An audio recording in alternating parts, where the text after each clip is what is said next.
Shalom Bapak Ibu Jemaat GKI Sangkrah Solo yang saya kasihi. Apa kabar Bapak Ibu? Saya berharap Bapak Ibu semua dalam keadaan sehat dan terberkati oleh Tuhan Yesus kita yang kita sembah. Dan kita percaya bahwa kita semua dalam bimbingan dan tuntunan Roh Kudus.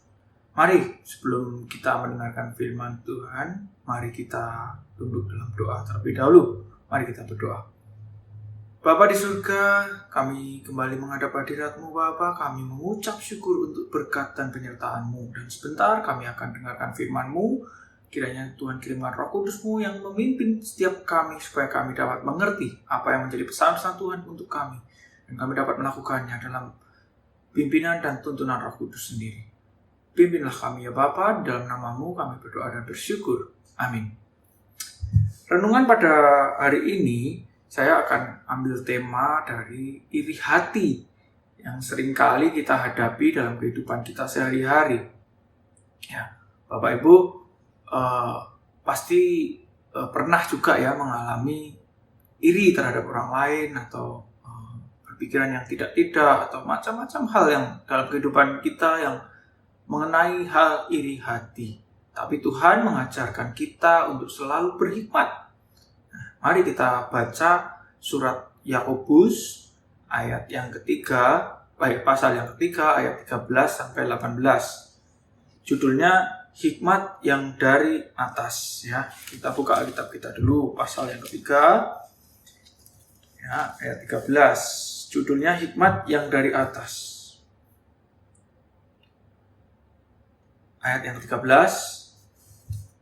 Siapakah di antara kamu yang bijak dan berbudi? Baiklah ia dengan cara hidup yang baik menyatakan perbuatannya. Ya. Oleh hikmat yang lahir dari kelemah lembutan. Jika, ayat yang ke-14, jika kamu menaruh perasaan iri hati dan kamu mementingkan diri sendiri, janganlah kamu memegahkan diri dan janganlah berdusta melawan kebenaran. Ya. Ayat yang ke-15, itu bukanlah hikmat yang datang dari atas, tetapi dari dunia, dari nafsu manusia, dari setan-setan. Ayat yang ke-16, sebab di mana ada iri hati dan mementingkan diri sendiri, di situ ada kekacauan dan segala macam perbuatan jahat. Ya, ayat yang ke-17, tetapi hikmat yang dari atas adalah pertama-tama murni, selanjutnya pendamai, peramah, penurut, penuh belas kasihan, dan buah-buah yang baik, tidak memihak dan tidak munafik. Dan buah yang terdiri dari kebenaran ditaburkan dalam damai untuk mereka yang mengadakan damai. Ya, Bapak Ibu, mungkin firman ini bisa menolong kita, membantu kita bagaimana sih iri hati dan bagaimana kita bisa mengetahui bahwa apa sih ya yang kasih yang murni, hikmat yang dari atas itu apa sih? Tadi pendamai, peramah, penurut. Jadi sangat berlawanan dengan iri hati. Ya, iri hati. Apakah sebenarnya iri hati itu? Coba Bapak Ibu renungkan. Kalau menurut saya sudah searching ya, menurut KBBI, iri hati adalah perasaan kurang senang hati melihat orang lain lebih dari kita. Ya, iri itu apa? Melihat orang lain lebih bahagia, melihat orang lain lebih beruntung. Nah, itu iri hati menurut KBBI ya Bapak Ibu. Sedangkan Aristoteles menyebutkan perasaan iri ya sebagai rasa sakit saat melihat keberuntungan yang dimiliki oleh orang lain. Ya, yang diakibatkan oleh dorongan untuk memiliki apa yang seharusnya dimiliki oleh diri seseorang. Jadi singkatnya kan hampir sama ya. Iri itu sebagai rasa sakit saat melihat keberuntungan yang dimiliki oleh orang lain, ya, yang diakibatkan oleh dorongan untuk memiliki apa yang seharusnya dimiliki oleh diri seseorang. Jadi sama aja, hampir sama Aristoteles. Nah, persamaan kata iri hati atau sinonim iri hati apa Bapak Ibu? Dengki, cemburu, syirik, ya.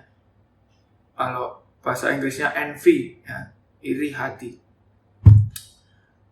Bertrand Russell mengatakan bahwa iri merupakan salah satu penyebab utama ketidakbahagiaan. Nah, ini benar sekali.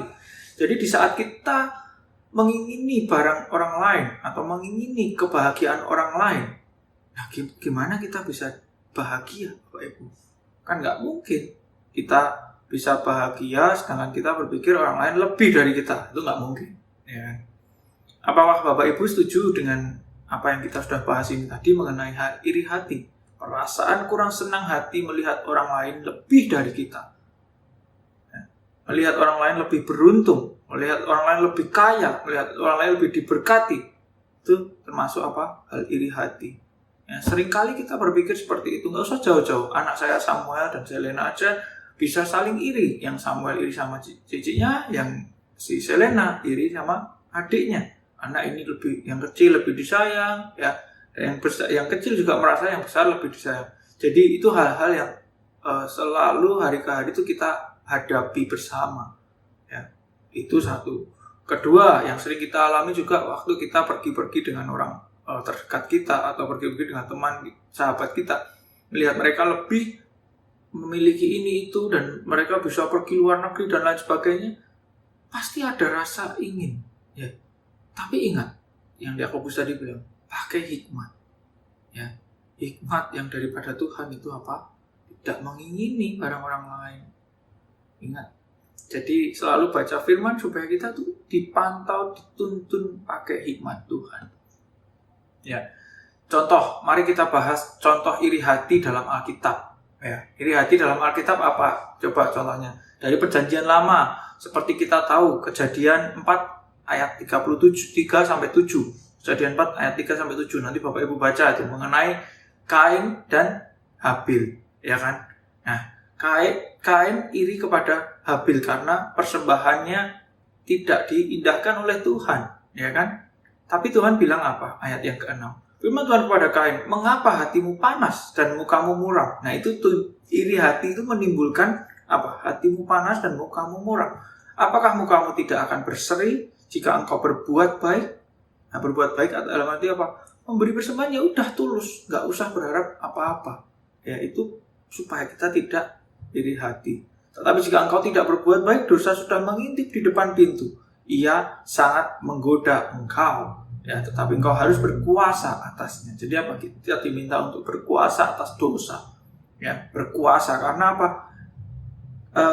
Kalau kita tidak melawan dosa, berarti kita jatuh dalam dosa, Bapak Ibu. Nah, harus kita pahami baik-baik. Kalau kita tidak melawan dosa, kita nggak ada tengah-tengah antara mau berbuat dosa dan tidak. Nggak ada yang tengah-tengah. Ya. Kalau di Perjanjian Baru, contohnya Injil Matius. Ya, Injil Matius pasal 2 ayat 1 sampai 6. Bapak Ibu nanti baca juga tuh. Zaman Raja Herodes. Raja Herodes itu udah panik duluan karena akan ada Tuhan Yesus raja yang dilahirkan, ya kan? Ayat yang ke-6 kita baca, "Dan engkau Bethlehem tanah Yehuda, engkau sekali-kali bukanlah yang terkecil di antara mereka yang memerintah Yehuda, karena daripada mula akan bangkit seorang pemimpin yang akan mengembalakan umatku Israel." Nah, Herodes takut. Ayo cari, mau dibunuh, ya kan? Nah, di Perjanjian Lama lagi ya, kitab Kejadian 37 ayat 3 sampai 4. Nah, Israel, ingat gak? Israel lebih mengasihi Yusuf. Nah, itu saudara-saudaranya juga marah atau iri ya, bahwa ayahnya juga lebih mengasihi Yusuf daripada semua saudara-saudaranya. Maka bencilah mereka kepada Yusuf. Nah, itu apa? Iri. Sumbernya apa? Iri hati. Jadi dari kitab-kitab Perjanjian Lama dan Baru itu sudah sering sekali, karena itu sifat dasar manusia itu ada iri hati. Makanya kita harus selalu menjaga hati kita supaya kita tidak iri kepada orang lain atau sesama kita. Perjanjian Baru di Injil Matius pasal 27 ayat 18 sampai 19. Nah, Yesus diserahkan kepada Pilatus judulnya. Nah, ayat yang ke-18. Ia memang mengetahui bahwa mereka telah menyerahkan Yesus karena dengki. Apa? Para imam-imam menyerahkan kepada Pilatus karena apa? Tuhan Yesus karena apa? Karena mereka ada rasa apa? Dengki. Dengki itu apa? Persamaannya iri hati. Iri hati kepada Tuhan Yesus. Ya, para imam-imam itu. Kenapa kita bisa merasakan iri hati? Coba Bapak Ibu pikir ya. Jadi dari awal saya sampaikan tadi, apa saja? Kita seringkali melihat orang itu dari luarnya saja. Wow, dia bahagia, akhirnya kita iri. kepingin seperti dia. Wow, dia kaya. Wow, dia diberkati. Akhirnya kita iri kepada mereka. Tapi kita kan juga nggak tahu apa yang mereka rasakan, apa yang mereka lakukan, bagaimana mereka mencapai itu. Kita kan nggak tahu. Taunya sekarang mereka sudah sukses. Kita iri kepada mereka. Karena kita sering melihat dari luarnya saja. Yang poin kedua, merasa tersaingi. Nah, ini seringkali dalam pelayanan, dalam pekerjaan, dalam kehidupan kita sehari-hari, atau bahkan dalam studi, dalam sekolah, yang masih sekolah. Sering melihat teman-teman kita, wah lebih pintar, merasa tersaingi, ya harus lebih pintar dari dia, ya dengan cara apapun, mengalahkan segala cara. Nah, itu juga nggak benar. Oh, dia lebih kaya, oh dia sering ke luar negeri, oh dia sering ini itu. Kita merasa tersaingi, kita jadi nggak jenak, nggak nyaman. Akhirnya kita apa? Iri kepada mereka. Nah, itu juga tidak baik, Bapak Ibu. Mari kita kurangi hal-hal seperti itu. Sedang tidak bahagia sehingga tidak suka melihat orang lain bahagia. Kita lagi susah, lagi mungkin bisnis lagi sepi atau tidak punya kerjaan ataupun masalah keluarga banyak, kita tidak bahagia. Sedangkan melihat teman-teman kita posting di sosmed atau cerita-cerita waktu arisan, ya ibu-ibu PKK tuh sering kali ya. Akhirnya kita jadi sakit hati. Mereka kok bahagia sih, mereka kok tidak merasakan apa yang saya rasakan saat ini sih, permasalahan dan pergumulan hidup saya ini. Kenapa mereka bahagia-bahagia saja? Bapak Ibu, itu tadi poinnya sama. Yang pertama tadi, hanya menilai dari luar. Kita tidak tahu permasalahan mereka. Memang rumput tetangga pasti lebih hijau. Jadi kita harus ingat, rumput tetangga lebih hijau, tapi belum tentu rumput tetangga lebih enak daripada rumput kita. Ya, ini contoh kita sebagai domba ya. Makan rumput hijau, belum tentu. Mungkin rumput hijau itu banyak durinya. Kita nggak tahu. Makanya pakai hikmat Tuhan sebelum kita berpikir, sebelum kita mengatakan sesuatu hal. Ya, pakai hikmat. Seperti di Yakobus tadi, ingat-ingat Yakobus. Ya, surat Yakobus itu mengingatkan kita selalu. Ya. Lalu yang keempat, sering meremehkan orang lain. Ya. Sering meremehkan orang lain bagaimana ceritanya? Ya, kita sering merendahkan mereka. Ya, alah kamu segini. Tahu-tahu dia pintar, dia hebat, ya, dia sukses. Kita jadi iri hati. Ya. Ingin seperti orang lain tapi tidak mampu. Ya. Pengen apa banyak Bapak Ibu kepengennya, ya. Nggak cuman rumah atau mobil mewah atau apapun ya yang kita inginkan, HP baru atau mungkin jalan-jalan kemana ya. Ingat Bapak Ibu, Tuhan itu pasti memampukan kita di waktu yang kita butuhkan ya. Waktu yang tepat dari Tuhan kita pasti dicukupkan, tapi tidak dengan membandingkan orang lain. Oh, dia lebih diberkati, ya kan? Nggak boleh Bapak Ibu. Ya, ingat-ingat selalu. Mungkin hati kita masih sering berpikir seperti itu, tapi kita harus ingat, kita anak Tuhan, kita baca firman, kita harus jalani firman itu, kita hidupi. Hidup kita ini seperti hidupnya Tuhan Yesus. Ingat, ya Bapak Ibu, kita sudah tanda tangan sama Tuhan, kita jadi Kristen, pengikut Kristus. Mengikut Kristus adalah apa ya? Yang ngikutin teladan hidupnya Tuhan. Ya, hidupnya Kristus. Kita ikuti, kita jalani. Ya. Dan yang pasti gagal mengenali diri sendiri yang terakhir. Gagal mengenali diri sendiri itu bagaimana? Ya gagal karena saya tidak tahu saya itu mampunya seberapa. Akhirnya kita iri kepada orang lain. Oh, orang lain lebih sukses, ya kan? Dampaknya apa dari iri hati Bapak Ibu? Baik dalam perjanjian lama dan perjanjian baru, berbagai penggambaran dari iri hati memiliki hasil yang tidak baik, hasil yang buruk. Dampak dari iri hati itu, ya, dari ayat Alkitab manapun yang kita baca, selalu menggambarkan iri hati itu membawa dampak yang buruk. Rasa iri hati menyebabkan pelanggaran terhadap perintah ke-10 dari 10 perintah Allah. Ingat apa 10 perintah Allah? Rasa iri hati itu menyebabkan pelanggaran yang mana? Yaitu jangan mengingini milik sesama. Nah, ini iri hati Bapak Ibu.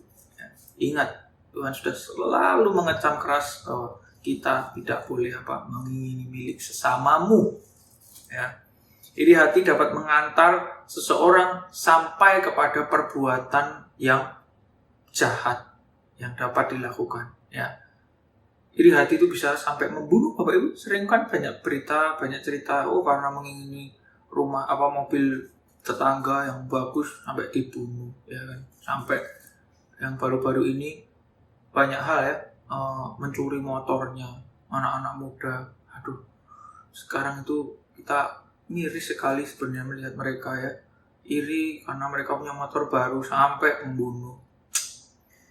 Aduh, mari kita selalu pesan kepada anak-anak kita atau teman-teman atau sesama kita bagikan firman Tuhan bahwa kita ini 10 perintah Allah, yaitu jangan mengingini milik sesamamu, karena itu bisa membawa dampak yang buruk. Perasaan iri hati dapat ditangani dan diubah menjadi motivasi positif dengan cara apa saja Bapak Ibu? Coba. Yang pertama, kurangi membandingkan diri dengan orang lain ya. Karena iri hati berkaitan dengan perasaan persaingan ya. Kamu yang lebih baik, kamu yang lebih kaya, kamu yang lebih sukses ya. Kurangi membandingkan. Ingat, kurangi membandingkan. Ya memang di motivasi kita harus selalu membandingkan yang atas supaya kita naik ke atas. Tapi firman Tuhan mengatakan, jangan selalu membanding-bandingkan. Pakai hikmat. Kalau itu tujuannya untuk lebih baik, oke. Kita lebih rajin bekerja, kita lebih sering baca Alkitab, kita lebih berusaha untuk lebih maju atau sukses, oke. Itu lebih positif. Tapi kalau yang negatif, kita pakai hikmat, kita stop. Jangan membanding-bandingkan. Ya.